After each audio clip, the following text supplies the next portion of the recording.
కాంగ్రెస్ బీజేపీలపై మాజీ మంత్రి హరీష్ రావు సంచలన వ్యాఖ్యలు చేశారు. కాంగ్రెస్ పాలనలో ఎలాంటి అభివృద్ధి జరగలేదని, రెండేండ్లలోనే గజ్వేల్ అభివృద్ధిని ఏమాత్రం పట్టించుకోలేదని ఆయన ఫైర్ అయ్యారు. కాంగ్రెస్ పాలనలో గజ్వేల్ రోడ్డుకు గుంతలు కూడా పూడ్చలేదని హరీష్ రావు విమర్శించారు. కేసీఆర్ హయాంలోనే గజ్వేల్ని అభివృద్ధి చేశామని, కాంగ్రెస్ పార్టీ చేసిందేమీ లేదని ఆయన విమర్శించారు.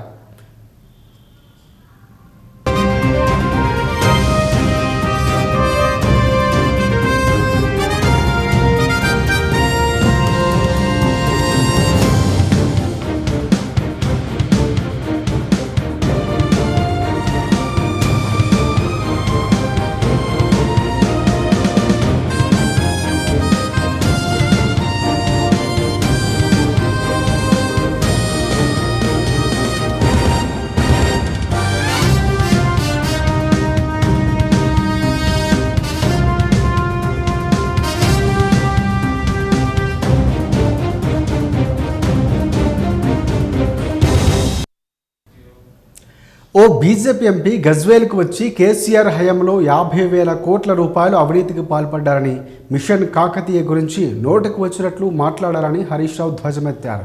కేసీఆర్ అధికారంలోకి వచ్చాక గజ్వేల్లో భూముల ధరలు పెరిగాయని, కానీ రేవంత్ రెడ్డి అధికారంలోకి వచ్చాక బంగారం ధర పెరిగి భూముల ధరలు పడిపోయినట్లు హరీష్ రావు ఎద్దేవా చేశారు. మొత్తం తెలంగాణను కేసీఆర్ బ్రహ్మాండంగా అభివృద్ధి చేశారని, ఇక రెండేండ్ల పాలనలో రేవంత్ రెడ్డి ఏం చేశారని ఆయన ప్రశ్నించారు.